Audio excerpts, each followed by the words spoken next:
Wala po ko ng Panginoon, wala po siyang ibang nais kundi ang kayo po'y katagpuin ngayon pong gabi. Panginoon, maraming salamat po o Diyos sa gabi pong ito. Panginoon, kami po'y naririto muli sa inyong pong harapan. Lord, we know that you are the only audience that we have. Hindi po ang aming mga sarili, hindi po ang congregation na ito, kundi kayo lamang, Panginoong Jesus, ang hari ng mga hari, ang Diyos ng mga Diyos, na kayo, Panginoon, ang mayroong kayang gawin, higit pa sa aming naiisip, higit sa aming nalalaman, higit pa sa aming mga hinihiling, Panginoon. Kung kaya, Lord, sa gabi ito, patuloy mong pag-apuyin ang pananampalataya ng bawat isa mong anak na naririto. Lord God, we declare, O Lord Jesus, that your Holy Spirit, Panginoon, will be upon us, O God. That your Holy Spirit, Lord God, will speak to everyone's heart na narito, Panginoon. Hindi kami, Lord, lalabas sa lugar na ito na hindi ka nararanasan. Na wala kami personal na pakikipagtagpo sa inyong Panginoong Jesus. Kung kaya, Lord, we invite, Lord God, yung pagsama ng Espiritu Santo mo, na ngayon pa lamang, Lord, sa kalagitnaan namin, ay patuloy namin maranasan.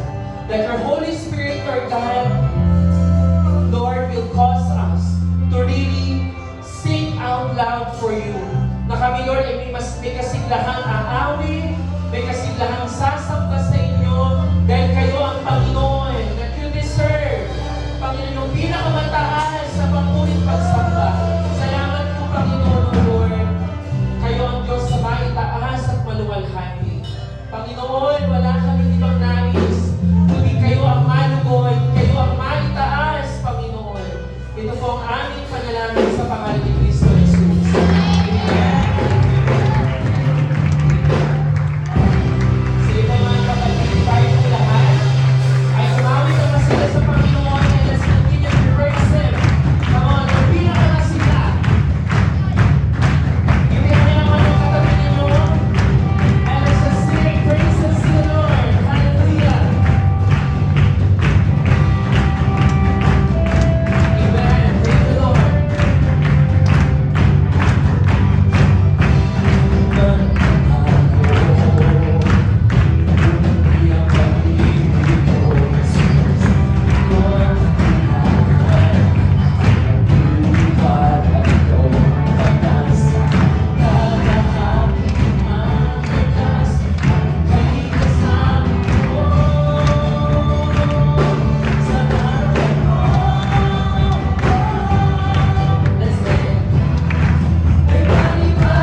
lang.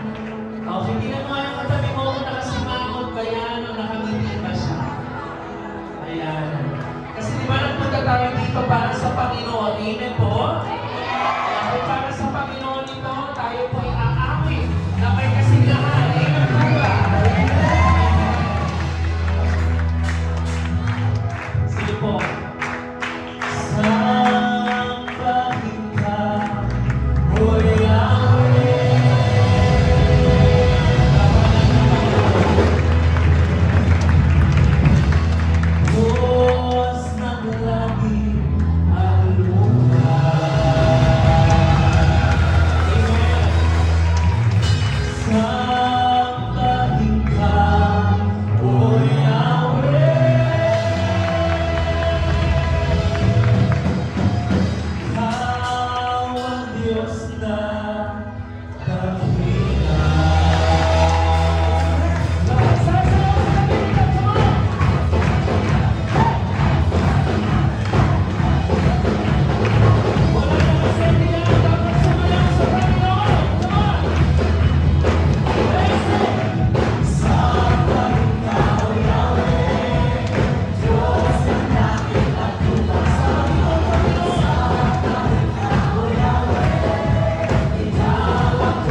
answer kundi ang sambahin kayo, Panginoon. Lord, may our declaration be true to our hearts, Lord, na Ikaw lamang ang aming Diyos, ang Diyos ng langit at lupa, ang Diyos po ng aming buhay. Panginoon, sa pagpapatuloy namin, maging aming pakikinig sa iyong salita ay maging pagsamba namin sa iyo. Panginoon, bigyan mo kami ng mga tainga na handa pong makinig, handa pong magpaturo sa inyo, at Lord, handa pong i-apply yung mga salita aming mapapakinggan. Maraming salamat po, Panginoon. Ito po ang aming panalangin sa pangalan ni Kristo Jesus. Amen.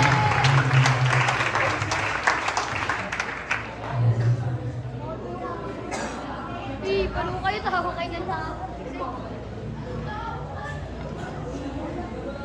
Muli po, isang malakas na palakpak para po sa Panginoon. Ayan, amen. And, pahinga muna tayo saglit. At bago tayo magpatuloy, ay makikinig muna tayo sa salita ng Diyos. At huwag kayong mag-alala, hindi po ako mag-share ngayon sa inyo. Meron po tayong inimbitahan na magsasalita sa atin ngayong gabi. At mula pa to sa malayong lugar, ano? Sabi niya nga, nung pagdating niya, nakita po kami, 3 oras kalahati na po ang kanyang biyahe para makarating po dito. Diba? Napakalayo dahil traffic, sabi niya. At di na natin papatagalin pa, and sana ang mga attentions po ninyo ay ibigay niyo po ng buo para po sa kanya pong pagbabahagi ng salita po ng Diyos sa atin po ngayong gabi. At ito rin po ay simula po first year hanggang 4th year po ay naging kaklase ko po sa Bible School. Pero mas naman po silang graduate sa akin mo. And syempre, di ba, isa rin sa pinaka-poging estudyante sa aming paaralan, di ba? And di na po natin papatagalin pa. Ang mula po sa Love Church, Christ Church, ay walang iba kundi si Brother Revien Bokwa. Palakpakan po natin ang Panginoon sa buwan po natin po ang speaker po natin.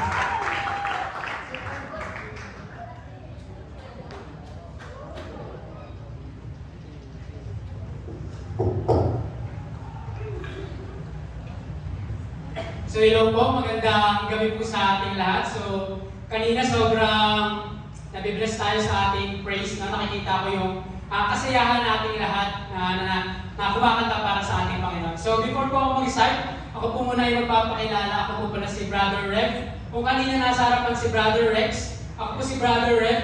Ako po yung kambal ni Rex sa Multiverse. So, yun po. Pagkawin naman, pinanganak na siya ng umaga, kaya siya maputi. Nung gabi kasi ako pinanganak na siya magabi. So yun, so ngayon namin, yung nakuha ko na inyong attention. So ngayon, pag-uusapan po natin sa oras na to ay faith ablaze. So ngayon, pag-uusapan natin faith ablaze. So kanina, pag praise and worship tayo or nung papunta pa lang tayo dito, ano ba yung gusto natin or ano ba yung nagtulak sa atin bakit nga ba tayo nandito? Para lang ba makinig ng malakas na tugtugan? Or malakas na tugtugan? Or gusto lang natin na makipagtalon-talon, makipag-praise and worship? Gusto lang natin makasama yung mga kaibigan natin, bakit tayo nandito? Ayun ba yung nagtulak sa atin o yung nagtulak sa atin is yung pananampalataya natin sa Panginoon? Di ba? Dapat pupunta tayo sa simbahan para sa pananampalataya. Kaya yung faith ablaze, kasi ibig sabihin ng ablaze is pag-liyabin. So kung may faith kayo, masali natin siyang pag-liyabin ngayong gabi. So, before po tayo dumiretso sa pinaka-topic, pag-usapan muna natin kung ano yung faith. So what is faith? Sa general meaning, faith is defined as confidence or trust in a person, thing, or concept. So ito daw yung kumpiyansa natin or yung tiwala natin sa isang tao kahit hindi naman natin siya lubos na kilala. Di ba? Yung kaibigan mo, yung teacher mo, pinagkakatiwalaan natin siya. So it means may faith tayo sa kanila. Ganun din sa isang bagay. Meron tayong cellphone. Di ba? We have faith sa ating cellphone na yung cellphone natin, matutulungan tayo nito sa pang-araw-araw na ginagawa natin. Halimbawa na lamang, sino dito yung nag-YouTube? Alam ko lahat naman dito is nag-YouTube. Halimbawa, gusto mong magluto ng adobo. Di ba? Minsan hindi natin alam paano magluto ng adobo. Sabay, punta sa YouTube, search natin how to cook adobo in 3 minutes. Tapos, bawat ingredients, bawat tinuturo ng step, sinusubaybayan natin. No? Tapos, habang sinusubaybayan natin paano siya magluto, piling natin yung niluluto din natin, masarap na yung kakalabasan. Hindi nga natin alam kung tama ba yung tansya ng pagkaluto niya, hindi natin alam kung tama ba yung dami ng asin na nalagay niya, baka kailangan 120 pero nalagay mo na 115, di ba? Yung mga ganung bagay. Pero, meron tayong faith sa taong yun na matuturuan niya tayo paano magluto ng adobo. Matuturuan niya tayo na magkaroon ng masarap na adobo. Na hindi man natin alam kung yung YouTube na ba yun is buo na ba. Baka mamaya part 1 pa lang, tapos yung part 2 hindi pa na-upload. Eh hindi mo naluto yung adobo, di ba? Pero ganun yung faith natin sa bagay na yun kasi alam natin na nagtuturo siya paano magluto ng adobo. Halimbawa na lang din, naniniwala tayo na may hangin. Di ba? Nararamdaman natin. Pero hindi natin siya nakikita. Hindi natin nakikita yung hangin, pero we believe na may hangin. So we have faith na naniniwala tayo na nag-i-exist yung hangin kahit hindi natin siya nakikita. Pero sabi sa Biblia, faith in the Bible, sabi sa Hebrew 11 verse 1, now faith is confidence in what we hope for and assurance about what we do not see. So yung pananampalataya daw, ito yung kumpiyansa natin sa bagay na inaasahan natin. Halimbawa na lamang, inaasahan natin na ipaprovide ng Panginoon yung pangangailangan natin. Halimbawa, may kailangan tayong bayaran sa school, tapos walang-wala tayo. Pero naniniwala tayo na God will provide our needs. Ayun daw yung pananampalataya. Sabi din dito, assurance about we do not see. Hindi na nakikita ang Panginoon, pero alam natin sa sarili natin na buhay ang ating Diyos na pinaglilingkuran. Na siya ay tunay na Diyos sa ating buhay. Ayun yung pananampalataya. Pero, faith is very part of Christian life. So, hindi mo pwedeng sabihin na Kristiyano ka pero wala kang pananampalataya. Hindi ka pwedeng kumakanta ka dyan, nagkumakanta ng praise and worship pero wala kang faith.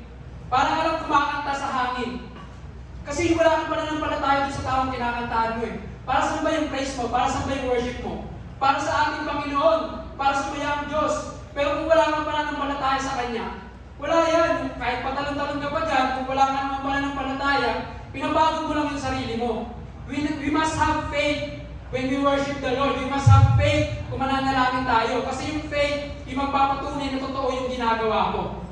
Sabi nga sa Matthew 7 verse 21, not everyone who says to me, Lord, Lord, will enter the kingdom of heaven, but the one who does the will of my Father who is in heaven. So hindi lahat ng tumatawag sa Kanya ng, Lord, Panginoon, Panginoon, tulungan mo ako, Panginoon, ganitong bagay gusto ko, Panginoon, Panginoon.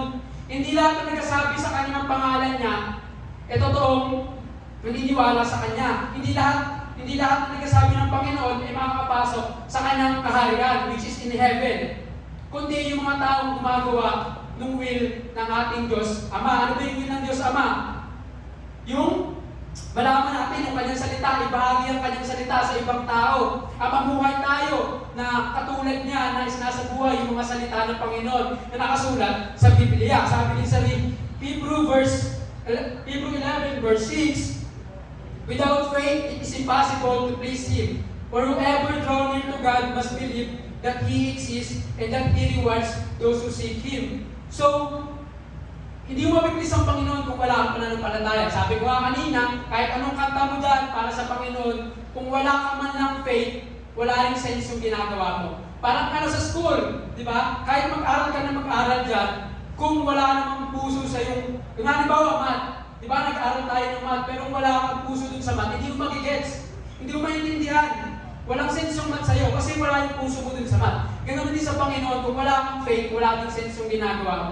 Kasi yung faith yung magpapatunay na naniniwala ka, may Diyos sa buhay mo.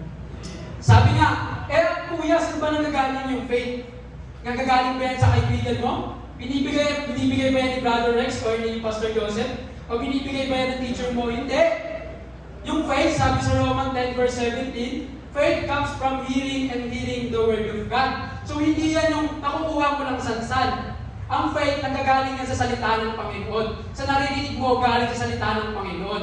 E paano namin maririnig yun? Nasa Biblia. Yung iba sabihin, di ba dapat basahin yun kasi nasa Biblia? Hindi, kasi once na binabasa natin yung Biblia, yung salita ng Panginoon, naririnig din natin or kinakausap din tayo ng ating Panginoon.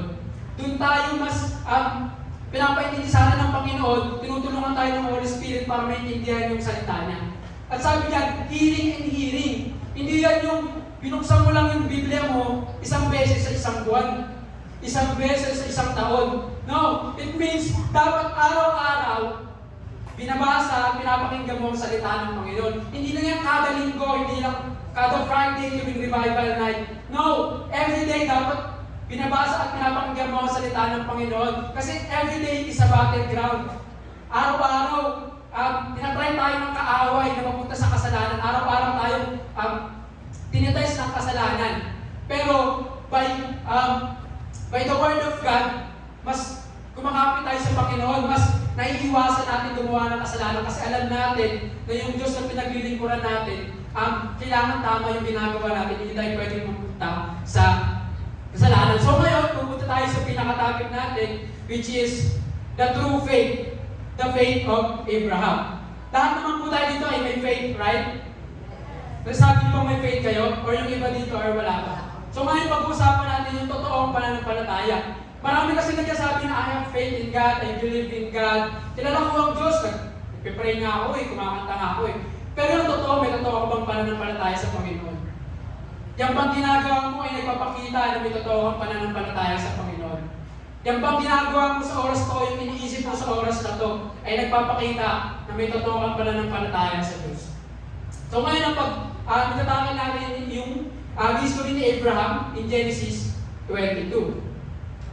Yan, so mamaya, medyo malate pala, pero mamaya babasahin natin yan later on, once na tinakay natin yung pinaka-topic. Pero ayun yung pinaka-main verse natin, yung pinaka-pag-usapan natin. So ang question na itatry natin sagutin sa ating pag-aaralan is, how can we say we have faith in God? Paano ba natin masasabi may pananampalataya tayo sa Panginoon? Ito lang ba yung kailangan natin pumunta sa simbahan? Ba sabi natin may faith na tayo sa Kanya? Ganun ba kadaling sabihin, naniniwala tayo sa Diyos? So ngayon pag-uusapan natin kung paano nga ba natin siya, masasabing may faith tayo sa Panginoon. So una, masasabi natin may faith tayo sa Panginoon if you love God more than anything. Hindi siya anyone, kundi anything. Kasi we can love our cellphone, we can love our sapatos, di ba? We can love lahat ng bagay pwede natin mahalin di ba? Kahit yung mga tao, yung classmate mo, yung electric fan, mahal mo kasi ayaw mo sa mainit, di ba? Mga ganon. We can love anything. Pero masasabi mo lang na may faith ka o pananampalataya ka sa Panginoon kung mas mahal mo ang Panginoon kaysa sa mga bagay na yan. Dito sa story ni Abraham, dito tines yung pag-ibig ni Abraham sa Panginoon. Sabi sa Genesis, verse 1 to 2, after these things, God tested Abraham and said to him, Abraham, and he said, here I am. And God said, take your son, your only son, Isaac, whom you love, and go to the land of Moriah and offer him. There's a burnt offering on one of the mountains which I shall tell you. So sabi sa kanya ni Lord, Abraham, yung anak mo, dalhin mo siya. Yung pinakamamahal mong anak, dalhin mo sa bundok at isakripisyo mo. Yung pinakamamahal niya at nag-iisa ng anak kay Sarah, pinapasakripisyo sa kanya ng Panginoon. Si Isaac po, siya po yung promised son. Siya yung pinangakong anak ng Panginoon kay Sarah. Si Sarah po, yung pinanganak niya si Isaac, o yung nag-conceive siya ng birth, is 90 years old. So, ganung edad, nanganak pa siya, nagbuntis pa siya at nanganak kay Isaac. Kaya sobrang mahal ni Abraham yung nag-iisa niyang anak. Tapos sabihin lang sa kanya ng Panginoon, isakripisyo. Di ba? Sacrifice. Pag sa Old Testament, sacrifice. Papatayin mo yung hayop or bagay na yun, tapos isacrifice mo para sa Panginoon. Kayo ba? Halimbawa na lamang, yung kapatid, di ba, kaya nyo bang isakripisyo yan para sa Panginoon? Yung parang kahit nagalit ka nga dyan, kahit pinanggigigilan mo na yun, hindi mo hayaang masaktan yan, di ba? Hindi mo hayaang bulihin yan ng kahit na sino. Pero siya mismo ang nag-iisa ng anak. Ibibigay niya para sa Panginoon. Ikaw ba? Ano ba yung minamahal natin? Nasaan ba yung puso natin? Kasi kung nasan yung puso mo, nandun yung pag-ibig mo eh. Yung pag-ibig mo ba nasa classmate mo? Paano pag sabi ng Panginoon, iwanan mo yung mga classmate na yan? Unahin mo yung maglingkod sa akin. Paano pag sinabi ng Panginoon, iwanan mo muna yung basketball na yan? Manalangin muna tayo sa Panginoon. Kaya niyo bang isuko yun? Sigurado kayo? Paano pag sinabi ng Panginoon, huwag ka muna mag-cellphone, magbasa ka ng Bible? Kaya niyo ba yun? Pag sinabi ng Panginoon, tama na yung kaka-cellphone, halos buong maghapon na cellphone ka eh. Bigyan mo naman ako ng oras, magbasa ka ng Biblia. Gagawin niyo ba yun? O minsan, sabihin natin, Lord, di mamaya na. Kasal ko pa si ano eh. Di mamaya na, magpo-post pa ako eh. Di mamaya na, Lord. Titignan ko ba kasi hindi yung mga nag-react sa post ko eh. Minsan, ang dami nating dahilan. Para lang kasi ayaw natin mabitawan yung bagay na minamahal natin. Hindi natin kaya sakripisyo sa Panginoon. Pero sabi dito, masasabi mo lang may pananampalataya ka sa Panginoon. Kung kaya mo na, ay kung mas mahal mo na ang Panginoon kaysa sa kahit anong bagay. Na kaya mong iwanan kahit anumang bagay para lang bigyan ng oras ang paglilingkod sa Panginoon. Na kahit iwanan ka man ng mga kaibigan mo, iwanan ka man ng mga classmate mo, wala ka man na iwanan ka man ng lahat. Pero alam mo na mas importante mahalin ng Panginoon kaysa sa kanila. Di ba? Na ang tanong dito is, kaya niyo bang isakripisyo yung bagay na minamahal niyo para sa Panginoon? Dawa maglinay-linay tayo na kung check natin yung sarili natin, ano nga ba bagay yung pinakaminamahal? Ano nga ba, sa ko nga ba binibigay yung oras ko? Mas mahal ko nga ba ang Panginoon o mas mahal ko yung bagay na ginagawa ko? Sabi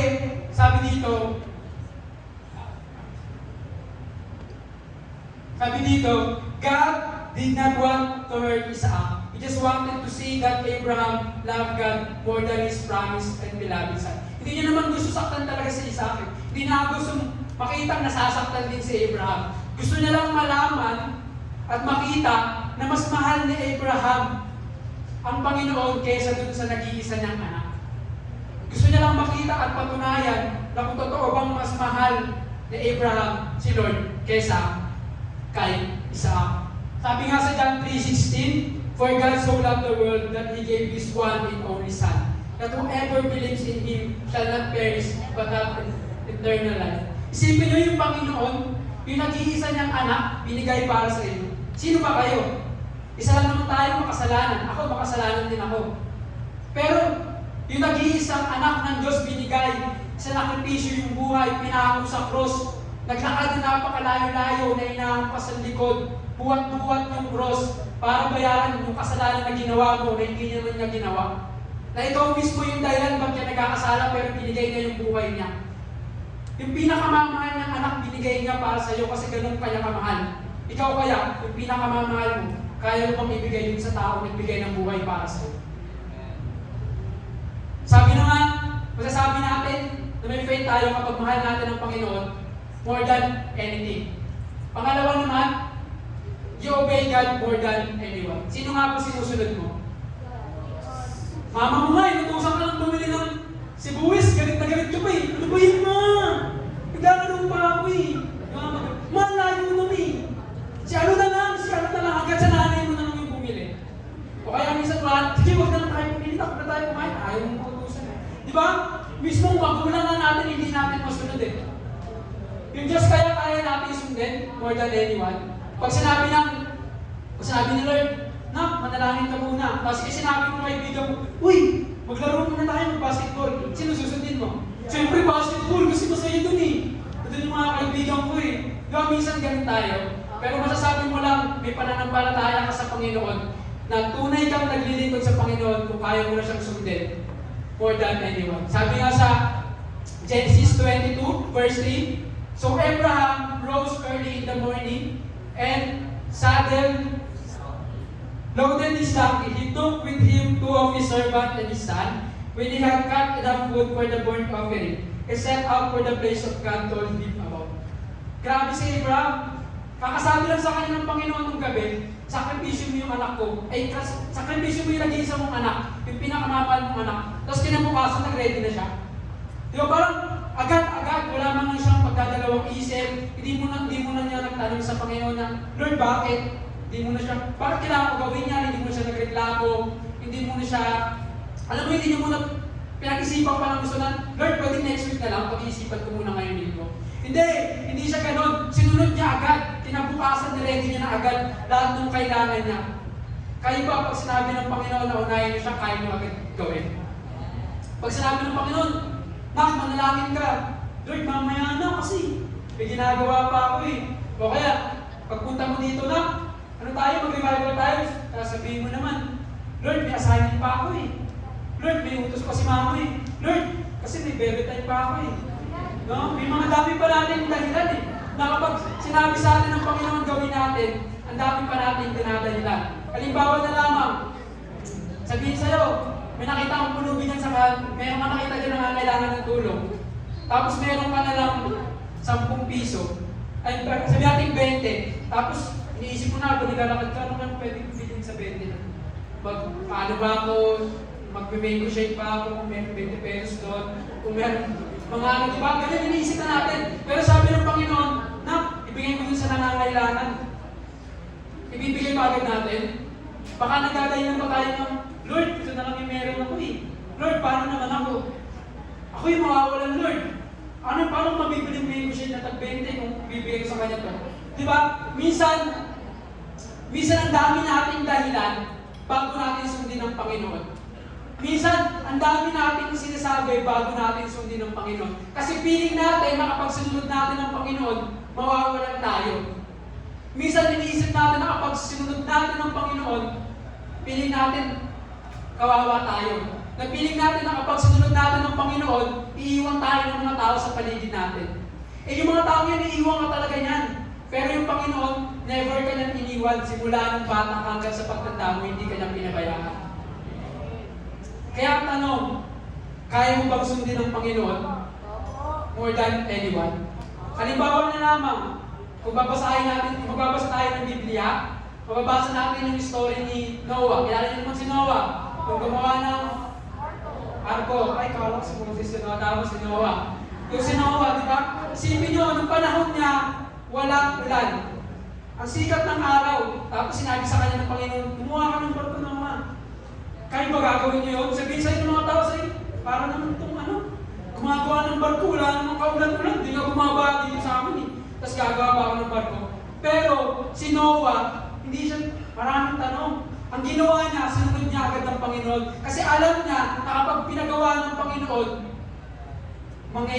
may mangyayari talaga. Na pag pinagawa ito ng Panginoon, alam niyang tama. Kaya ikaw, masasabi lang natin na ikaw ay may pananampalataya kung kaya mo nang sundin ng Panginoon more than anyone. Na kaya mo nang sundin yung pinag-uutos niya sa'yo. Kaya mo nang sundin yung pinapagawa niya sa'yo. Kaya mo nang basahin yung salita niya na pinapagawa niya sa'yo. Kaya mo nang manalangin para sa Panginoon. Doon mo lang masasabing may pananampalataya ka. Sabi nga dito, God did not want to hurt Isaac. He just wanted to see that Abraham obeyed God even in difficult situation. Nag-iisa niyang anak, kasakripisyo niya. Parang ako yun, hindi ko, Lord, bahala ka dyan, ayoko na sa'yo. Parang hindi ko na siya susundin kasi nag-iisang anak ko yun eh. Diba? Pero gusto lang tignan ng Panginoon kung kaya niya bang sundin. Kaya bang sundin ni Abraham ng Panginoon kahit sa napaka-difficult na situation. Tayo ba? Sumusunod lang ba tayo sa Panginoon kapag masaya tayo? Parang masaya eh. Parang tingin ko masaya dito, susundin ko nga. Paano kapag malungkot na tayo? Paano pag may trial sa buhay natin? Paano kapag nahihirapan ka na? Kaya mo ba sundin ng Panginoon? Paano kung pili mo masasaktan ka sa pinag-utos ng Panginoon, susundin mo pa rin ba ang Panginoon? Kaya mo bang sundin ng Panginoon kahit sa pinakamahirap na sitwasyon? O baka sinusunod mo lang ang Panginoon kasi may pagpapala kang matatanggap. Sabi kasi ni Pastor, pag sumunod ako, i-provide din, bibigyan ako ng pera ng Panginoon eh. Yung mga kailangan ko eh, mag-aaral ako ng bagong sapatos, bagong cellphone, iPhone 16 Pro Max. No? Minsan sumusunod tayo sa isang tao kasi may makukuha tayo sa kanya. Eh paano kapag hindi mo nakikita may makukuha ka agad? Paano parang wala naman itong ibibigay? Handa ka bang sumunod kahit walang ibigay sa'yo? Nawa, yung nagsasabi ng maupo, totoo. Na kapag sinabi sa'yo ng Panginoon, nawa, sundin mo ito hindi dahil sa pagpapala na makukuha mo. Kundi susundin mo siya dahil may pananampalataya ka sa Panginoon. Sabi nga sa John 14:15, if you love me, keep my commands. Kung mahal mo ang Panginoon, gagawin mo yung pinag-uutos niya. Diba? Kung babasahin mo ang Biblia, ang daming utos ng Panginoon. Yung pangalan sa 10 Commandments, nahihirapan na tayo sundin eh. No? Paano pa yung ibang bagay? Pero kung mahal mo ang Panginoon, kung may pananampalataya ka sa Panginoon, susundin mo yung pinag-uutos ng Panginoon. Kahit man napaka-imposible, kahit nasa sitwasyon tayo napakahirap, kung may pananampalataya ka sa Panginoon, susundin mo siya. Kahit kanino. Pangatlo, para masabi natin may pananampalataya tayo sa Panginoon, you trust Him more than yourself. Mas pinagkakatiwalaan mo siya kaysa sa sarili mo. Na minsan, may mas tiwala pa tayo sa sarili natin eh, na, ay hindi, kaya kong gawin yan, kahit hirap ka na, hindi, kaya kong gawin yan, kaya kong sagutan yung mat na yan, tapos pagdating mo sa harapan, hindi mo pala ito isasagot mo. No, minsan, may mas tiwala pa tayo sa kaibigan natin kaysa sa Panginoon. No, mas nagtitiwala pa tayo na itong tao to hindi tayo sasaktan, itong tao to, pero kalaunan, after 3 weeks, 2 weeks, mag-aaway na kayo. Kasi, nasira niyo yung tiwala mo. Lahat ng tao sa mundong to, kayang sirain yung tiwala mo. Kahit yung pinakamamahal mo, kahit yung magulang mo, kayang sirain yung tiwala mo. Pero yung Diyos, promise, maniwala ka lang at magtiwala sa Kanya, hindi ka niya bibiguin. Mas pagkatiwalaan mo siya kahit kanino man or kahit sa sarili mo. Sabi nga sa Genesis 22 verse 4 to 5, sabi diyan,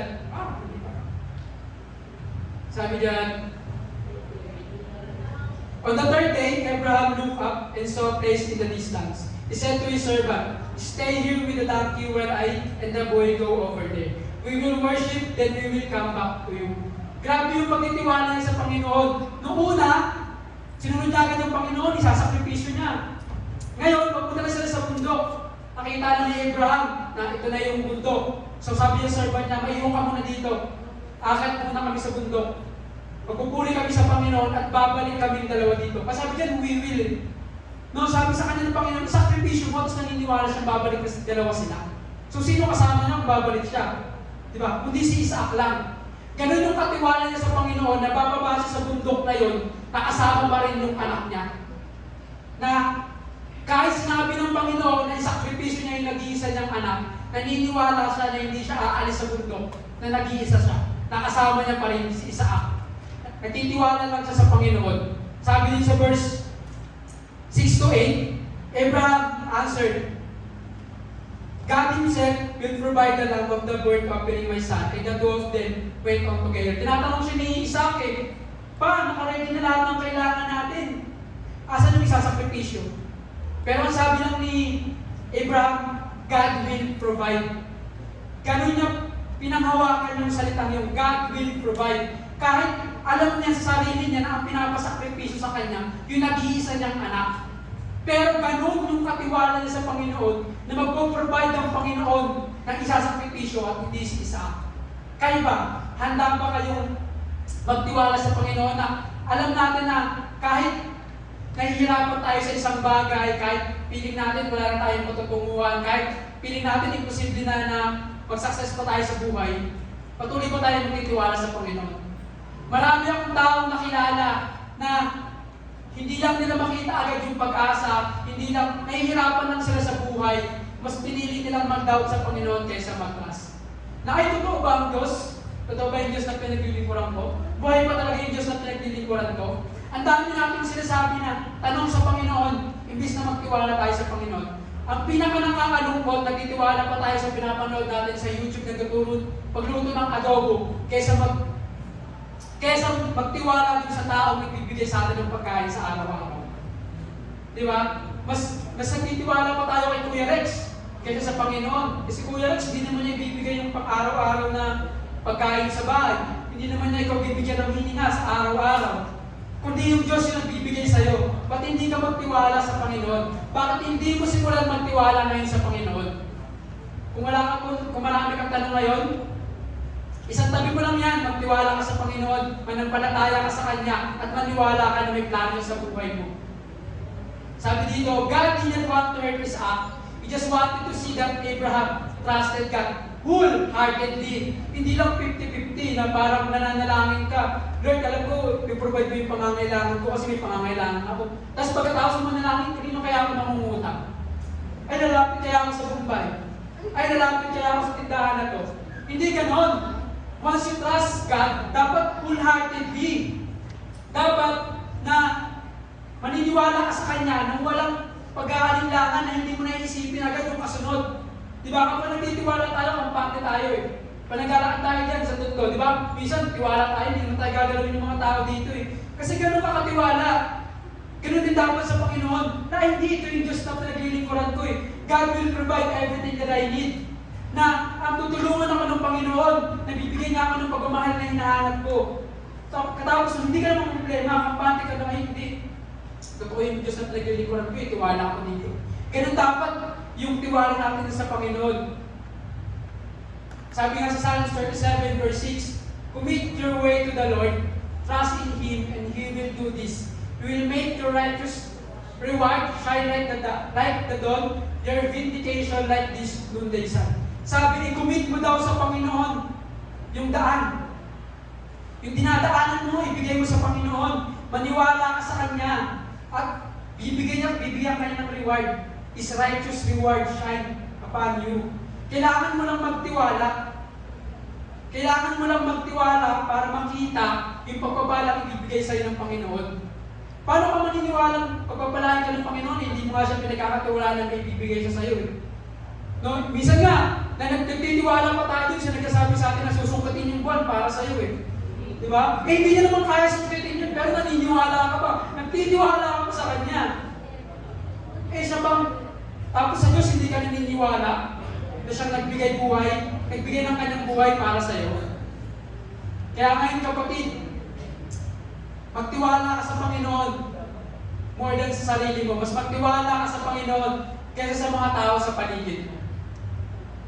So, what do we have if we have true faith in God? Ano bang mapapala kung mananampalataya ako sa Panginoon? May makukuha ba ako? Masasaya ba ako? No? Mabibigay niyo ba yung kasiyahan na bibigay yung kabebetayin ko? No? Mabibigay niyo ba yun? So ano mapapala natin kapag nagsimula tayo manampalataya sa Panginoon? Sabi sa Genesis 22 verse 13 to 8, God rewards those who have true faith on Him. Bibigyan niya ng rewards kung sino yung totoong nananampalataya sa Kanya. Unang reward na ibibigyan ng Panginoon is provision. Sabi sa Genesis 22, verse 13 to 14, ito na yung oras na nakalatag na lahat, pinahigaan niya na si Isaac, tapos sasaksakin niya na. Pero sinabi sa kanya ng anghel, do not lay hands to Isaac, kung ilapat yung kutsilyo sa anak mo, yung kamay mo. Ngayon alam mo na natakot ka sa Panginoon. Ngayon alam mo na nananampalataya ka sa Panginoon. Kaya ngayon, sinabi dyan na may nakita, yung pagtingin ni Abraham, nung pinigil siya ng anghel, may nakita siyang ram. Na kung saan, itong ram na to is yung pinrovide ng Panginoon. Di ba sabi ko nga sa pag-akit niya, at sabi ng natin kanina sa trust, sinabi niya sa anak niya, God will provide. Nung panahon nung oras sa sasasakin niya na si Isaac, God provide a sacrifice. Yung sacrifice kesa kay Isaac. Dahil naniwala at nanampalataya si Abraham, nag-provide ang Panginoon ng alternative na isasakripisyo para sa Panginoon. The Lord tests Abraham if he can give Isaac, and when God see that he can give, God show His greatness by providing a ram to sacrifice rather than Isaac. Nung time na ready na si Abraham, sabi ng Panginoon, okay na. Nakita ko na yung pananampalataya mo, Abraham. Ngayon, ito na lang yung sacrifice mo. I-provide ng Panginoon kapalit nung ibibigay niya. Sabi ng Panginoon, yung bagay na isasakripisyo mo sa Panginoon, sakripisyo mo lang yan kasi may mas ibibigay ako sa iyo. May mas ibibigay ako sa iyo. Hindi lang pag sinabi ng sakripisyo mo yung iPhone 15 mo, bibigyan ka ng iPhone 16 Pro Max. Hindi ganoon. Pag sinakripisyo mo yung bagay na yan, yung pagpapalang ibibigay sa iyo ng Panginoon, una-una sa lahat, yung buhay na walang hanggan. Yung eternal life, hindi dito sa mundo, kundi sa heaven. Yung pagpapala, ibibigay niya sa iyo sa araw-araw, yung kaligtasan, yung proteksyon, yung gabay, ay yung mga pagpapalang ibibigay sa iyo ng Panginoon. Ang kailangan mo lang manampalataya sa Diyos. Kailangan mo lang magtiwala, mahalin siya, sundin siya. Sabi nga sa Matthew 6 verse 31 to 32, "So do not worry, saying, what shall we eat, or what shall we drink, or what shall we wear? For the pagans run after all these things, and your heavenly Father knows that you need them." Hindi mo na kailangan mangamba. Ano nga ba kakainin namin sa araw na to? Ano nga ba susutin ko bukas para sa Sunday service? Ano nga bang iinumin ko mamaya? Pag uwi ko, ano kaya kulang namin mamaya? Hindi mo na kailangan intindihin yun. Once na nampalataya ka sa Panginoon, uuwi kang alam mo may pagkain sa bahay niyo. Hindi ka naman problema sa kinabukasan kung anong gagawin, kung anong susutin mo kasi alam mo na pag may pananampalataya ka sa Panginoon, pinrovide niya kung ano yung pangangailangan mo, yung susuotin mo sa araw na yun. Once na may pananampalataya ka, hindi mo na kailangan mangamba. Kasi alam mo na yung Panginoon, pinrovide na yung pangangailangan mo. Kailangan mo lang manampalataya. Pangalawang rewards ng Panginoon is yung blessings. Sabi nga sa Genesis 22 verse 15, "The angel of the Lord called Abraham from heaven a second time and said, I swear by myself, declares the Lord, that because you have done this and have not withheld your son, your only son, I will surely bless you." Sure na pagpapalain ka. Dahil sinunod mo yung ipinag-uutos ko sa iyo, dahil pinatunayan mo, may totoo kang pananampalataya sa akin, sisiguraduhin kong pagpapalain ka. At ang nakakatuwa dito, ang sabi dito sa dulo, "Through your offspring, all nations on earth will be blessed because you have obeyed Him." Hindi lang si Abraham yung pinagpala ng Panginoon dahil sumunod siya. Pinagpala na rin yung offspring niya. Pinagpala na rin yung mga nation na pangahawakan niya. Dahil kay pagsunod ni Abraham, pinagpapala tayo. Dahil descendants tayo ni Abraham. Kaya pinagpapala tayo ngayon. Baka pag sumunod ka, ikaw yung dahilan pa. Once na sumunod ka sa Panginoon, once na nanampalataya ka sa Panginoon, hindi lang ikaw yung pagpapalain, pati pamilya mo. Pati yung mga taong nasa paligid mo, kailangan mo lang simulan. Kailangan mo ikaw muna magsimulang manampalataya. Baka kaya, tingin mo, nahihirapan kayo ngayon. Baka kasi ikaw na itong nandito sa simbahan, ikaw mismo wala kang pananampalataya sa Panginoon. Bakit hindi mo simulan manampalataya? Para maranasan mo yung pagpapala at ikaw yung gagamitin ng Panginoon para maging channel ng blessing para sa pamilya mo. Masasabi na lang nila na, buti yung anak ko nagsimulang maglingkod sa Panginoon. Buti yung anak ko na nampalataya sa Panginoon. Kaya ngayon naranasan namin yung kabutihan ng Panginoon. Kaya ngayon sila rin magsimulang manampalataya sa Panginoon. Kailangan mo lang tayuan. Kailangan mo lang gawin. Kailangan mo lang simulan sa iyong sarili na ikaw ay mismo manampalataya sa Panginoon. So in conclusion, bilis lang no? So in conclusion, God tested Abraham's faith not to hurt him or watch him fall, but to deepen his love, trust, obedience to the Lord, and develop his character. Hindi niya naman gusto pahirapan ka eh. Hindi niya naman gusto na mag-suffer ka throughout the way.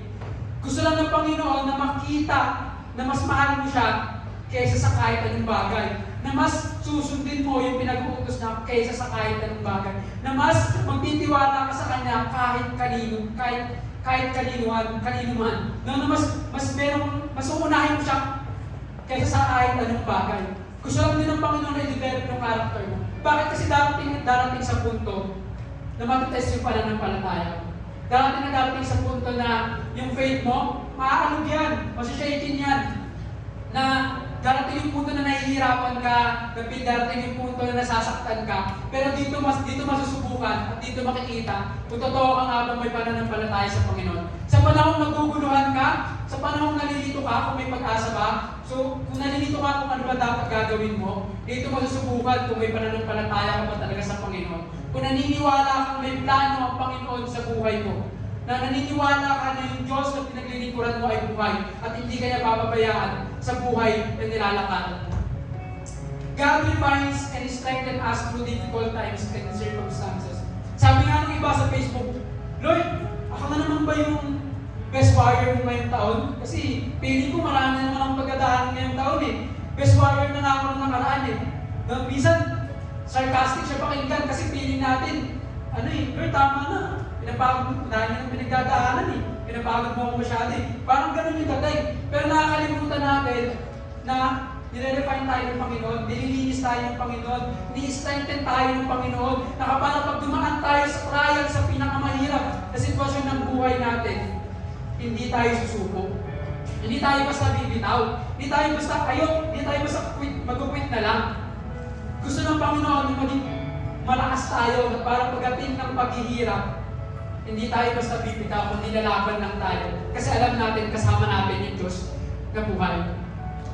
Sabi din, God bless those who has faith on Him. Sabi ko na kanina, di ba? Lahat ng nananampalataya sa Panginoon, kailan na hindi niya iniwan na wala. Hindi, lahat ng nananampalataya sa Panginoon, hindi ang pinabayaan na magdusa lang niya sa gilid. Lahat ng nananampalataya sa Panginoon, pinagpapala ng Panginoon. Obeying God is often a struggle because it may mean giving up something we truly want, but it will give way to God's wants in our life. Minsan, kala natin, Lord, ang hirap bitawan na ito eh. Ang hirap bitawan na ito kasi matagal ko na sila nakasama. Lord, matagal ko na itong ginagawa eh. Ito na yung nakasanayan ko, ito lang yung meron ako, Lord. Ayoko bitawan to. Pero nakakalimutan natin na mas na may binitawan tayo, doon na papasok yung pagpapalang meron tayo. Halimbawa na lamang, nakikita nyo itong dalawang to. Kapag may gustong ibigay sa akin si Brother Rex, mahawakan ko ba? Ibigahawak ako. Di ba hindi ko mahawakan kasi yung gusto niyang ibigay? Paano ko matatanggap yung bagay na ibibigay ng kuwan kung hindi ko bibitawan itong dalawang to? Paano ibibigay sa'yo ng Panginoon yung pagpapala kung patuloy mong pinangahawakan yung kasalanan hindi mo naman dapat ginawa? Patuloy mong, paano ka papapalain ng Panginoon kung nananatili ka? Nananatili kang hawakan yung bagay na pinapabitawan sa'yo ng Panginoon. Paano mo matatanggap yung gustong ibigay sa'yo ng mas magandang bagay ng Panginoon kung pinangahawakan mo pa rin yung sarili mong plano? Plano mo na ganito gagawin ko, plano mo na ganito, pero sa plano na ginagawa mo, sinasantabi mo ang Panginoon. What if ngayon, bitawan mo yung bagay na pinangahawakan mo? Bitawan mo yung bagay na pinapapatawan sa'yo ng Panginoon. Bitawan mo yung bagay na minamahal mo at kumapit ka sa Panginoon. Hawakan mo yung plano ng Panginoon. Hawakan mo yung pagmamahal ng Panginoon. Hawakan mo yung pagsunod at pagtiwala sa Panginoon. Bakit bitawan mo yung mga bagay na yan at simulan mong sundin ngayon ng Panginoon? So ngayon ang tanong, where is your faith? Nasa ba ang pananampalataya natin? Di ba sabi kanina, ang faith, pwedeng sa tao, pwedeng sa bagay. Saan ba yung pananampalataya natin ngayon? Yung faith ba natin, nasa praise and worship kanina? Ay, masaya dun eh. Kaya dun naman, yun lang yung tulak sa atin. Asan yung faith natin ngayon? Nakasama ba natin ngayon?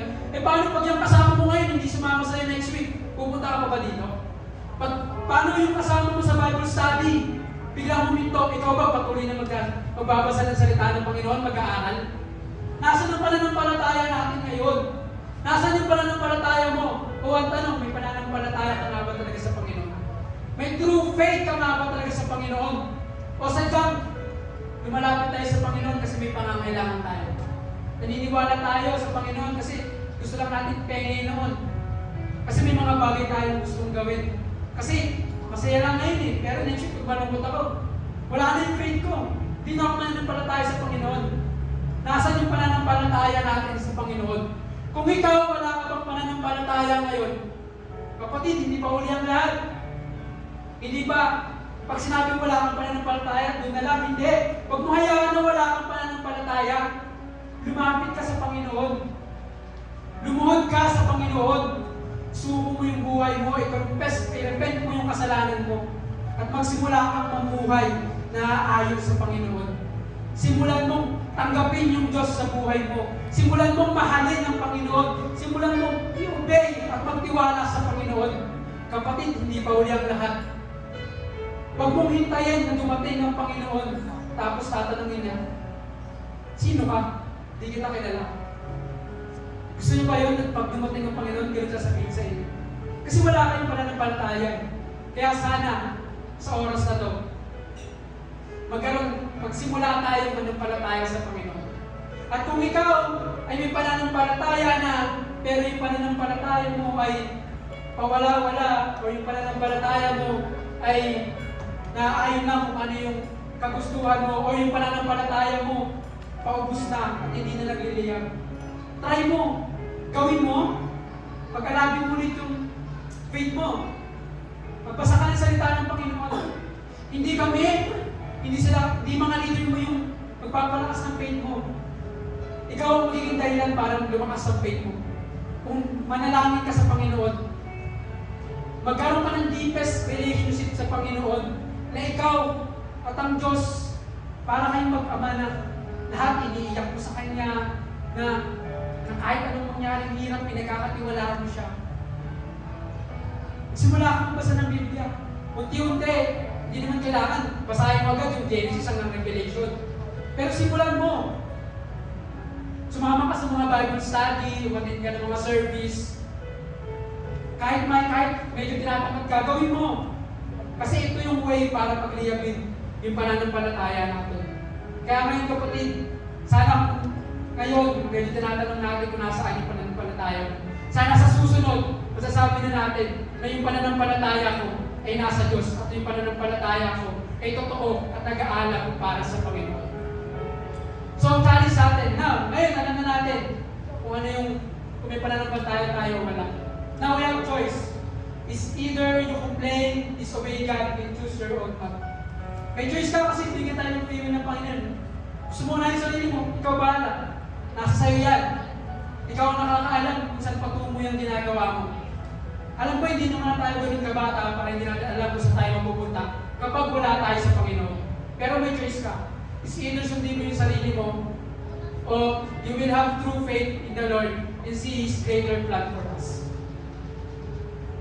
Nawa, mas piliin natin na magkaroon ng totoong pananampalataya sa Panginoon at magtiwala na mayroon siyang magandang plano para sa atin. Ngayon, nahihirapan lang tayo, pero ako ang nagsasabi sa iyo na once nagtiwala ka sa Panginoon, promise hindi kayo iwan ng Panginoon. Bago ko matapos, I will share this something. Sila Michael yan, yung mga classmate ko, sila brother. Sila nakakaalam na ako po ay Muslim dati. So, Muslim ako, so sa amin, medyo struggle pag mayroon kang faith. Faith, naniniwala kay Jesus. Sa amin, pinapatay kapag nandun ka sa lugar namin, tapos bigla kang tumalikod sa pinaglilikuran. Sa amin, tinatakbil ng pamilya kapag meron kang, pag lumipat ka sa Christian, pag nagkaroon ka ng faith in Jesus, tanggal ka. Kakalulungan ng mga pamilya mo. And ito yung tinis sa akin ng Panginoon throughout the way. Naalala ko nun, tuwing Sunday service, pupunta ako sa simbahan. Sasabihin ko, doon lang ako sa kaibigan ko, may party lang ako, may birthday lang ako. No, hindi ko sabihin na pupunta ako sa simbahan. Tapos pupunta ako sa simbahan, tapos uuwi ulit ako. Medyo hindi ako uwi agad, babalik ko muna ako ng gabi para kunwari galing birthday yan, galing. Ganun ako lagi kada linggo. Kasi natatakot ako na yung tatay ko, baka bugbugin ako. Kasi yung tatay ko is abusive father. Binubugbog niya lahat kami sa tao sa bahay. Paano ba pag nalaman niya naniwala ako kay Jesus kaysa sa pinaniniwalaan niya? Ano nang mangyayari sa akin? Baka di nyo na ako nakikita ngayon or baka nasa kabilang buhay na ako, di ba? Pero God tested my faith. Mas matatakot ka pa doon kung mas susundin mo ako. Mas magtitiwala ka ba sa akin o mas susundin mo yun? Mas uunahin mo ba na yung takot mo dun sa papa mo o mas uunahin mong sundin ako? Mas uunahin mo bang mas matakot sa akin? Mas uunahin mo ba na paglingkuran ako kaysa paglingkuran mo yung pinaniniwalaan ng papa mo? Tapos, ito, nag-aral pa ako sa Bible School, classmate ko sa brother. Di ba? Nagsisimba na nga ako kada linggo sa Christian service, tapos papasok pa ako ng Bible School. Ba, grabe, parang ng mga tayo na Lord, parang yung online class pa yun. Lord, yung mag-class sa loob ng bahay. Baka marinig ni Papa na Pinag-aaral namin tungkol sa Biblia. Baka habang nag-online class kami, makita ng mga classmate ko, ang pasin ako ng tatay ko sa harapan nila. Di ba? Pero, those times, God tested my faith. Kung may totoo ba talaga akong pananampalataya. Sobrang hirap. Sobrang minsan sinasabi ko na, Lord, ayoko na. Lord, ayoko na maglingkod sa iyo kasi nahihirapan ako itago sa tatay ko eh. Natatakot ako na baka may mangyari sa akin masama. Pero sabi sa akin ng Panginoon, Nak, magtiwala ka lang sa akin. Nak, magtiwala ka sa akin kasi ako yung Diyos na buhay. Ako yung Diyos na nagbigay ng nag-iisang anak para sa iyo. Nak, nandito ako, hindi kita papabayaan. Magtiwala ka lang. Manampalataya ka lang. Pero throughout the way, alam mo, sabi mo nga, pag ikaw naglingkod ka, hindi lang ikaw pagpapalain ng Panginoon buong pamilya mo. Kahit ganun katakot ko sa papa ko, sinunod ko pa rin ng Panginoon. Naglingkod pa rin ako sa Panginoon. Naging leader ako sa dance ministry. Naging part ako ng music ministry. Tapos, throughout the way, hindi ko napapansin na God bless me and my family. Baon kami sa utang dati. Isang kain, isang tuka, baon kami sa utang sa bawat tindahan. Pero throughout the way, na mas pinili ko maglingkod sa Panginoon, na walang kami ng utang. Hindi na kami nagkukulang ng isang kain sa isang araw. Hindi na kami kailangan pang lumapit sa kapitbahay para mamili ng pagkain. Naalala ko na nanonood pa ako sa kapitbahay. Sintayin mo magtanghalian sila para may pagkain naman. Pero ngayon hindi na. Kami pa yung nalalapitan ng kapitbahay. Nagiging blessing din kami sa iba. Di ba? Dati, halos wala kami kahit anong gamit sa bahay. Pero ngayon, sobrang na yung pagpapala ng Panginoon na may mga ref na kami, may TV na kami napapadooranan. No, hindi na kami kailangan pa mga bahay. Ganun yung binigay sa akin ng Panginoon nung naglingkod at nagtiwala ako sa Kanya. Kayo ba, mga kapatid? Ano na ba yung ginawa sa inyo ng Panginoon? Kada araw-araw may blessings kayo, huminga kayo kada araw-araw may pagkain. Binibless kayo ng Panginoon. Kaya nawa, tayo na naglilingkod sa Panginoon, magsimula tayo magkaroon ng totoong pananampalataya sa Panginoon. Mas totoo tayong maglilingkod sa Panginoon. Sabi nga sa 1 Timothy verse 6 to 12, fight the good fight of faith, take hold of the eternal life to which you were called when you made your good confession in the presence of many witnesses. Fight the good fight of faith. Yung faith natin, sabi ko kanina, masishaking talaga yan. Pero, fight the good fight of faith, ilaban mo yung pananampalataya mo. Tinapusan ng Panginoon yung laban sa cross ng Kalbaryo. Tinanggalan ng Panginoon. Pinatawad ka na ng Panginoon sa kasalanan ginawa mo. Kailangan mo lang tumayo at panghawakan yung pananampalatayang meron ka. Lakaran mo yung pananampalatayang ibinigay sa iyo ng Panginoon. Yun, patapos na tayo, pero I want to share this spoken poetry din. Nung nakaraan, before ako usapin ni Quiz Rex, meron sa akin na chat din na ibang church na mag-spoken poetry about faith. Nakaka-bless kasi yung topic ko din ngayon is about faith. So, inaano ko, dinidila ko ng Panginoon about faith. Kung ano ba yung totoong pananampalataya ko sa Panginoon. Na kung sa nananalas ko ba, mas magtitiwala ako sa Panginoon. And sabi ko nga, faith will reward you a blessing. Kung may pananampalataya ka, hindi ka matatalo, kundi ikaw ay magtatagumpay sa buhay. Kasi kasama mo yung Diyos. Kaya ang title ng spoken poetry ko bago ako matapos is about tagumpay. Tagumpay. Ako ay isang batang namulat sa kahirapan, na tanging alam lamang ay umiyak sa kutungan. Kahit anong gawin, kailangan lang malampasan ang sakit at paghihirap na araw-araw pinagdadaanan. Nasanay sa magulong buhay ng realidad, bawat hampas ng problema ay parang tinatagtad. Dumadami ang problema kada aangat ng edad, na kahit anong pilit umahon, pa rin ay nakababat.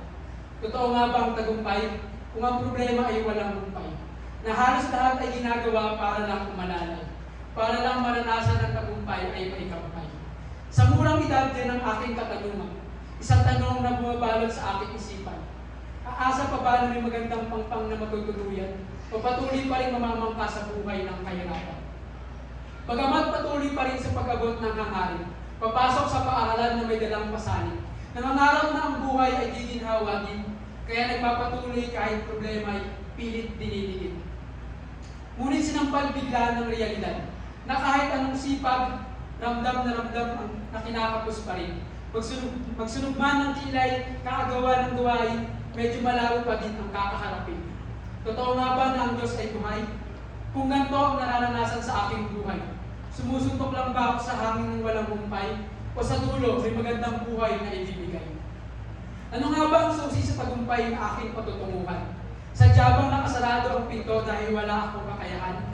Pagsusumikap nga ba talaga sa mundo ang daan o pag-aaral ng mabuti ang kinakailangan?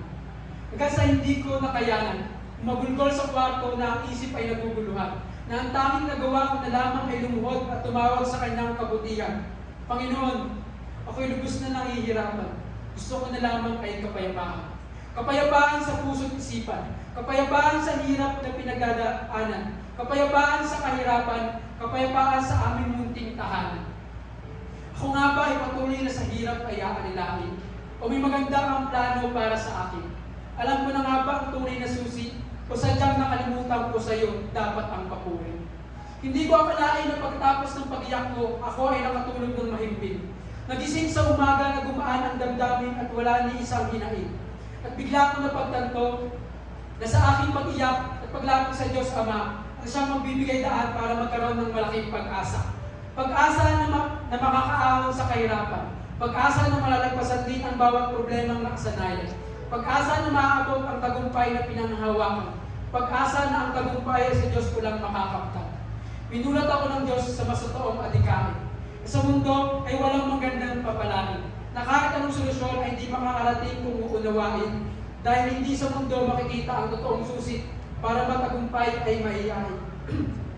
Hindi pala pag-aaral ang unang susi sa tagumpay. Hindi pala pagsumikap sa buhay ang maghahatid sa tagumpay. Hindi pala sarili kakayahan ang magdudulot ng tagumpay. Ngayon, mas naintindihan ko na ang susi sa tagumpay. Sabi sa kanyang salita, unahin mong hanapin ang kanyang kaharian. Sumunod sa banal na kasulatan. Kilalanin mo ang Diyos na siyang nagbigay buhay para sa kanyang sayong kasalanan. Manampalataya ka na siyang susi sa tagumpay ng pupuntahan. Ang iyong pananampalataya ang kahulugan ng tagumpay. Sa Diyos mo pala tunay na makikita ang pagpapalang tunay. Sa kanyang anak na sa Jesus pala ang daan sa walang hanggang buhay. Ang pananampalataya at paglilingkod sa Panginoon ang siyang pinakamalaking tagumpay. Kaya kapatid, halina't bumangon. Huwag magpadala sa hirap na pilit kang binabaon. Dahil may Diyos na buhay na ikaw ay iaaron. Manampalataya ka dahil buhay at totoo ang iyong pinaglilingkuran ng Panginoon. Kaya huwag ka mawalan ng pag-asa. Lumapit sa Diyos Ama. Simulan mo ng manampalataya. Dahil sa Diyos, na tagumpay ay sobra-sobra. Ako ay isang halimbawa ng nagtagumpay at magtatagumpay dahil sa pananampalataya sa Diyos na siyang kasama ko sa agos ko. So, ngayon po, tayo po lahat ay tumayo. Lahat po tayo ay tumayo. Samahan niyo po ako sa isang maikling panalangin. So, lahat po tayo yumuko at umigit at manalangin. Panginoon, maraming salamat po sa araw na ito. Hindi po ito nangyari na lamang, kundi ito po ay nakaayon sa inyong plano, Panginoon Lord God. Hindi niyo po kami dinala dito para lang sa sarili namin, kundi dinala niyo po kami, Panginoon, para ipakita at ituro sa amin ang totoong pananampalataya, Panginoon Lord God. Lord, linisin niyo po ang aming puso't isipan, Panginoon, kung may malimang pananampalataya sa amin. Panginoon, palitan niyo po ito ng totoong pananampalataya na mas mamahalin ka, na mas susundin ka, na mas magtitiwala sa iyo, Panginoon Lord God, na kahit mahirap man yung aming pinagdadaanan, mas maniniwala kami sa iyo dahil alam namin may maganda kang plano para sa buhay namin. Panginoon, I pray sa oras na ito at sa paglabas namin sa lugar na ito ay unti-unti na po kaming mananampalataya sa Panginoon, na may dinadala kaming pananampalataya sa iyo, Panginoon, na babalik kami sa lugar na ito at nalapit sa iyo, Panginoon, may tunay na pananampalataya na sisimulan na namin magbasa ng iyong salita, na mas magkaroon ng malalim na relasyon sa iyo, Panginoon, na mas lumapit pa sa iyo, Panginoon, na mas lalong paglingkuran ka, Panginoon. Maraming salamat po, Panginoon, sa buhay na iyong binigay para sa aming kasalanan, Panginoon. Maraming salamat po sa oras na to, sa binigay niyo sa aming kalakasan. Maraming salamat po, Panginoon, dahil simula ngayon, alam ko ng mga batang ito ay magsisimulang manampalataya at maglingkod sa iyo, Panginoon. Ito po ang aking sagot na namin sa pangalan ni Jesus.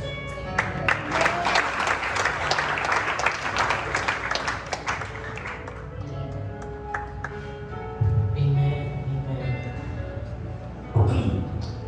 Ako po yung nagpapasalamat kay Lord dahil yung binahagi ko sa atin ay hindi ko siya bagong mensahe. Sino dito ang di alam yung story mo ng Abraham? I think from Sunday school, di ba ho? Napag-aaral nyo na yun. Pero muli tayong pinaalalahanan kung ano po yung pananampalataya ko na kinalulugan ng Diyos. At tulad din na tinanong sa atin ni Brother kanina, mga kabataan, tanungin niyo po yung inyong mga sarili. Nasaan po ba ang pananampalataya ninyo ngayon? Kayo po ang nakakaalam po nun. Pero ano po ang maganda mo kasi, nakita niyo po yung, as I was listening to him, iba mo yung taong sinubok, iba mo yung taong nakaranas ng hirap, nakaranas ng struggle, nakaranas mo ng mga persecution, ng struggle mo dahil sa pananampalataya. Kaya what I learned from him, among dun sa mga shinare niya po sa atin, instead na ipanalangin natin na, Lord, huwag mo akong bigyan ng kahirapan, ng struggle. Lord, bigyan mo ako ng pagsubok na tunay na magpapatunay, Lord, sa pananampalataya ko sa iyo. Abraham became the father of faith dahil sa kanyang pagpasa doon sa testing na binigay sa kanya ni Lord. Mga kabataan, anong klaseng sitwasyon ba ang pinagdaraanan mo ngayon? Na pag pinagdaanan mo yun at napagtagumpayan, masasabi mo, Lord, this is my faith to you. Alam niyo mga kabataan, yan ang problema ng mga kabataan ngayon. Ayaw natin ng hirap. Ayaw mo natin ng bigat. Ayaw din mo natin po ng struggle. Gusto natin yung madali. Pwede bang baba natin yung kamay natin? Yung gesture natin while listening. Yeah. Alam niyo, pinakamahalaga ho, yung paano tayo magpapatunay ng ating pananampalataya kay Lord. And bilang mga kabataan, hindi po excuse na bata pa tayo. In the Bible, many youth ang nagpatunay ng kanilang pananampalataya kay Lord. Shadrach, Meshach, Abednego, and Daniel. Kung paano silang hindi na-compromise ang kanilang pananampalataya. And they were pleasing in the eyes of the Lord. Mga kabataan, ano na bang pangyayari sa buhay natin? Ang nakita natin na, Lord, this is my confession of faith to you. O tayo ba yung taong o yung kabataan na nagpapadala sa agos ng mundo? Na kaunting hirap, kaunting bigat, ayaw natin ipaglaban. Sabi niya, brother kanina, you fight the good fight of faith. Ano ba yung nilalaban mo ngayon, kabataan? Yung faith mo ba, pinagalaman mo ngayon? Are you really working out? Yung struggle mo ba ngayon para sa pananampalataya yan? Na Lord, anumang sitwasyon, anumang panahon, Panginoon, gusto ko ipakita, Lord, may pananampalataya sa inyo. Kaya ipanalangin mo ngayon, kapatid, Lord, bigyan mo ako ng pagsubok. Lord, bigyan mo ako ng testing na magpapatunay ng katatagan ng aking pananampalataya sa inyo. Huwag mo ipanalangin maging madali ang life. Huwag mo ipanalangin na tugunin agad ni Lord yung prayer mo. Because God, tulad ng ginawa niya kay Abraham, sinusulit niya tayo, nire-refine niya tayo, para patuloy tayo mas maging matatag sa ating pananampalataya. Kaya as we continue po to worship the Lord this evening po, bago tayo magpatuloy sa pananalangin, gusto ko po na lahat po tayo, lahat ng mga kabataan sa harapan, alam ko marami sa inyo grade 7, and I was looking at you, tulad ngayon na nag-uusap pa rin habang nagsasalita tayo. Marami you don't understand yet what we're doing. Pero gusto ko mga kabataan, ang puso namin, kami po mga kuya at ate ho ninyo, walang iba kundi magkaroon kayo ng tunay na pananampalataya. Hindi namin desire na maging mga cum laude kayo paglaki ninyo. Hindi namin desire magkaroon kayo ng malataas na grades sa school. Kasi maraming matalino walang pananampalataya, yumabang lang. Hindi namin hangad na kayo maging successful because you have good jobs. Kundi ngayon pa lang, mga kabataan, sa edad nyo na yan, ang hihilingin natin, Lord, bigyan mo ako ng pananampalatayang totoo. Yung tunay na pananampalatayang sa inyo, Lord, na kaya kong tayuan, na anumang sitwasyon, anumang panahon, hindi ako lalampa-lampa, Lord. May panahon man na mahihirapan ako, may panahon man na mabibigatan ako, Lord, pero I know na, Lord, I have faith because you saved me. Mga kabataan, pwede ba tayong pumikit ngayon? At sa puso mo ngayon, ipanalangin mo kay Lord, Lord, ano na bang meron sa atin ngayon, Lord? Nagpupunta lang ba ako ng church dahil nga meron akong kaibigan? Nagpupunta lang ba ako ng church kasi may responsibilidad ako sa ministry? Pero Lord, how did I show my faith to you? Hanggang sa oras na ito, Panginoon, paano ko ba pinapakita sa iyo, Lord, ang panampalataya ko? Kaya mga kabataan, mga kapatid ko sa Panginoon, kung wala kang mang karanasan sa tunay na panampalataya mo kay Lord, hindi mo ma-feel yung connection. Tulad din na sinabi sa atin kanina, hindi pa huli ang lahat. The Lord is just there waiting for us. Pwede ba natin ipikit ang iyong mata? Huwag kang mang-istorbo ng katabi mo.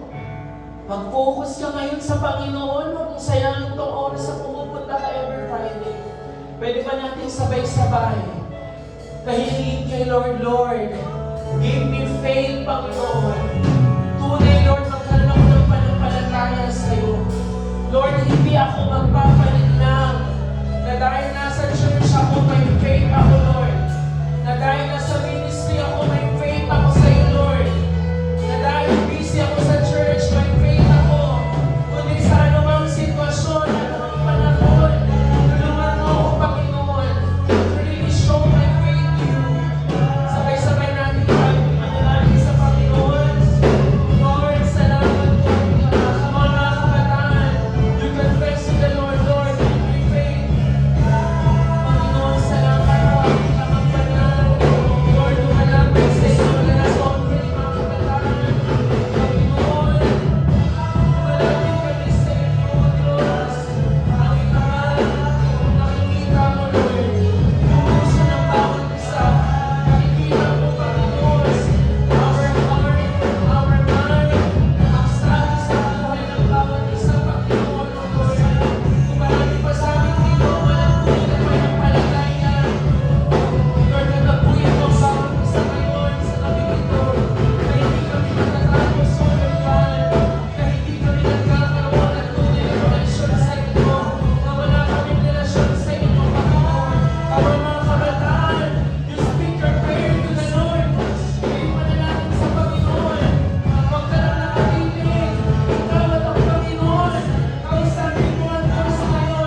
kayo, Panginoon,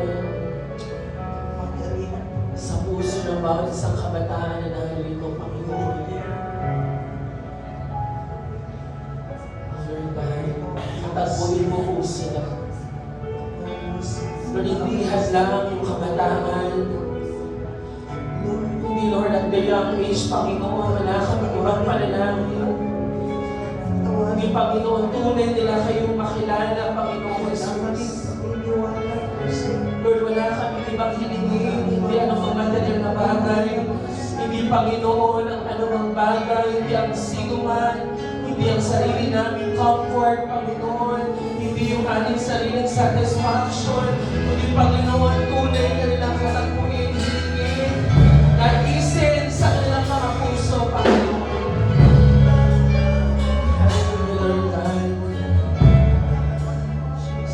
Panginoon, allow our faith, Lord God, na patuloy na mag-apoy, O Diyos. Walang anumang sitwasyon, walang anumang kabigatan, Panginoon, ang siyang makakahadlang sa aming panumpalataya sa iyo.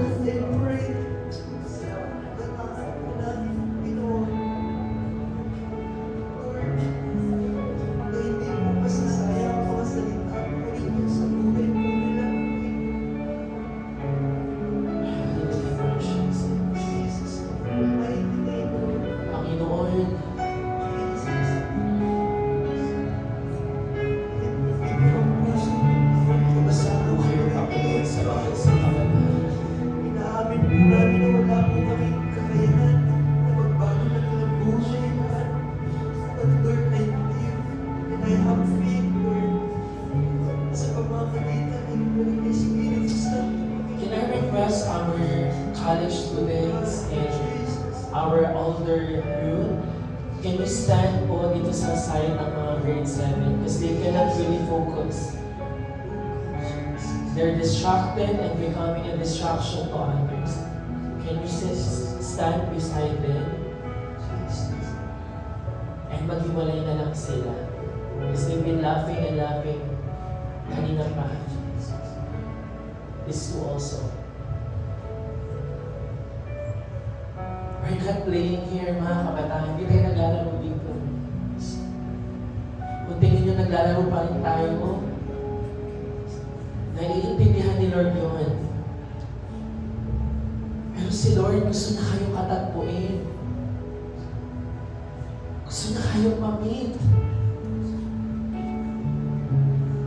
And sometimes we're losing that kasi hindi natin naiintindihan yung aming ginagawa. Kaya sa gabi nito, huwag mong sayangin na nandito ka.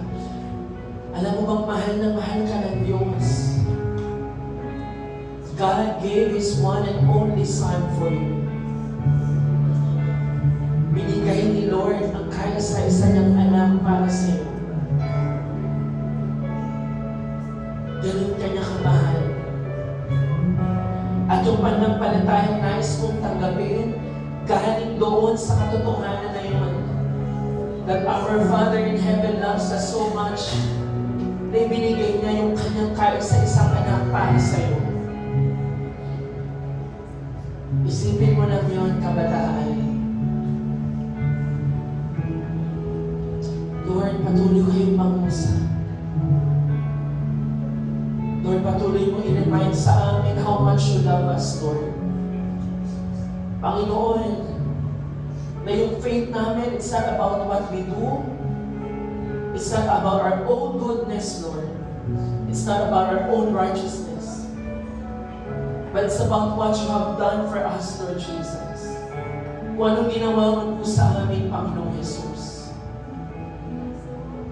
And continue to remind us, Lord, of that. Yung pag-ibig mo, Panginoong Jesus.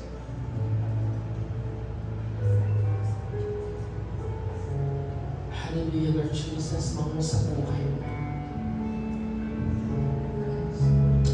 Awitan natin ang Panginoon, mga kabataan. And let's declare na sa Kanya lamang tayo magtitiwala. Hindi sa tao, hindi sa bagay, hindi sa church na to, hindi sa sino mang kuya or ate, hindi sa pastor, hindi sa Panginoon lamang. Hallelujah, Lord. Awitan natin ang Panginoon. Ako'y nagtitiwala sa'yo. Kalakasan ko'y nangkakaling sa'yo.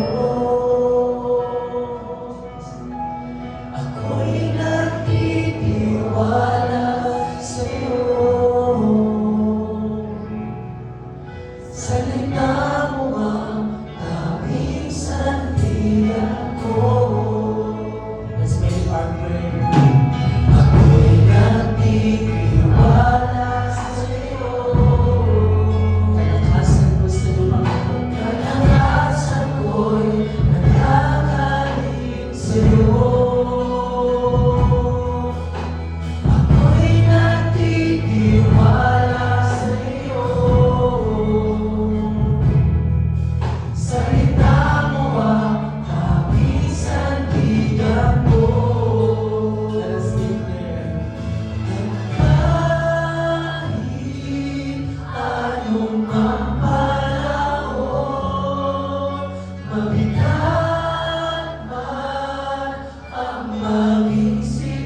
nahihirapan ka.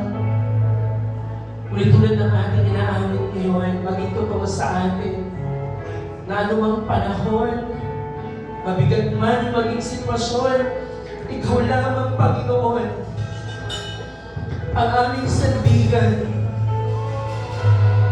Magbago man ang panahon, magbago man ang tao sa paligid natin, magbago man ang church na to, mag-iba man yung flow ng buhay mo, mananatili ka bang sa Diyos na nagtitiwala? Salamat, Panginoon. Hallelujah, Lord God.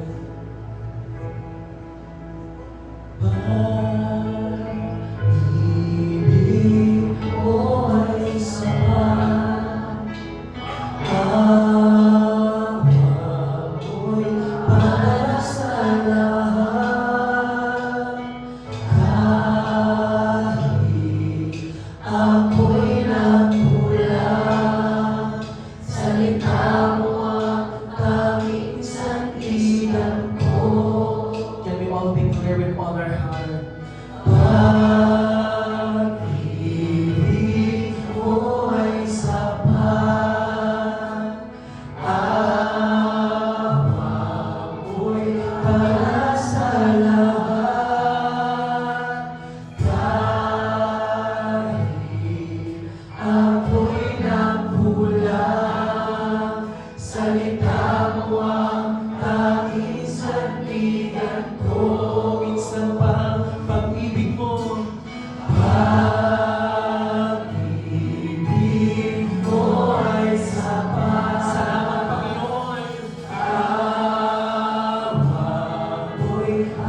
come to the Lord in prayer before we go to our next song.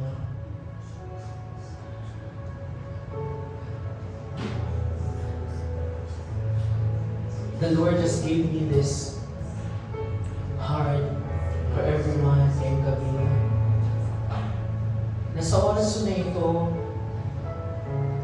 habang tayo po ay lumalapit kay Lord at nagpihilit sa Kanya ng pagpapatatag ng ating panampalataya.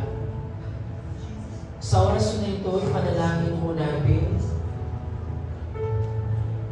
na yung gawa ng kaaway sa buhay natin, yung bondage na meron tayo, yung kasalanan, yung tinatago mong lihim na kasalanan, any unconfessed sin that we have right now, walang bagay na itatago kay Lord.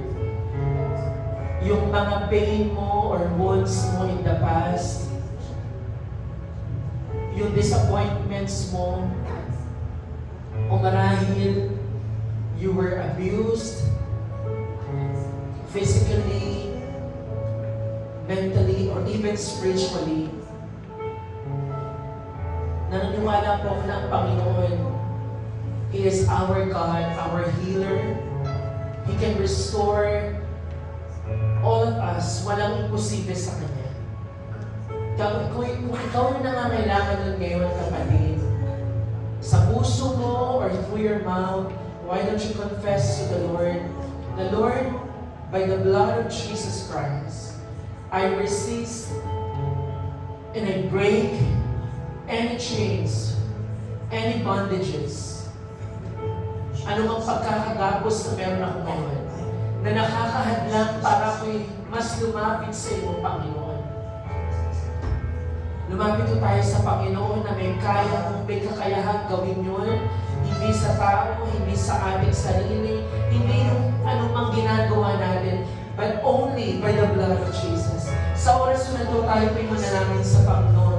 Let's just come to the Lord in prayer right now, and let's declare restoration. Let's declare healing upon everyone right now. Sino man sa inyo ang in pain, may sickness, may bondage, may unconfessed sins sa pangalan ng Kristo.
Kung meron mang isang Diyos o tao na bibigatan, kayo yun, Panginoon.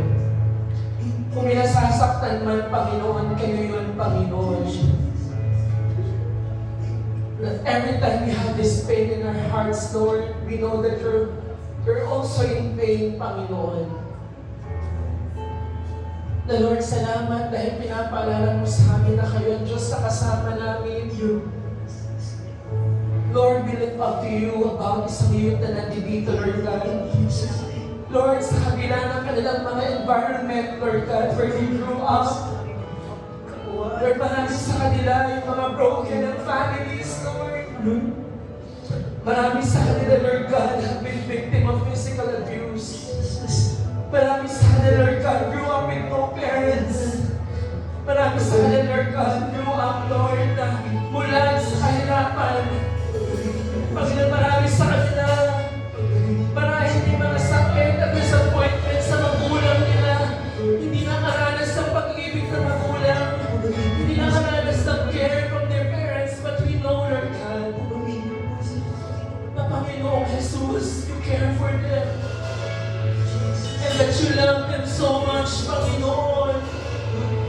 And I pray right now para sa mga anak mo na narito, Lord God, na wala silang ibang maranasan kundi ang pag-ibig mo, Panginoong Jesus. Lord, marami man silang insecurity sa buhay nila. But Lord, I pray right now and I declare sa pangalan ni Cristo Jesus that you will restore them, O God.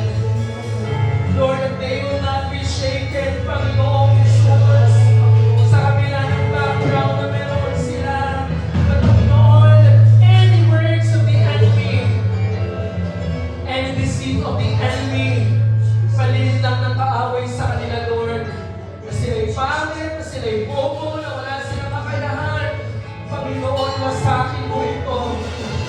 In the name of Jesus, continue to remind us, Lord, how important and how valuable, how precious they are in your eyes, Panginoon. Lord, we don't need people's appreciation. We don't need people's validation, Lord. Dahil yung katotohanan na kami inyong mga anak, and that you created us wonderfully, fearfully made, Lord. What a blessing that is to us, Lord. Panginoon, salamat sa pag-ibig mo sa bawat isang kabataan na nandito, Lord. Lord, you love them so much. Mahal na mahal mo bawat isang anak mo na nandito, Panginoon. Lord, thank you for calling them, Lord, to come to this church. Sa pagdadala mo sa kanila dito, Lord God. Salamat po, aming Ama. Patuloy natin awitan ng Panginoon. Hallelujah, Lord. Bigay mo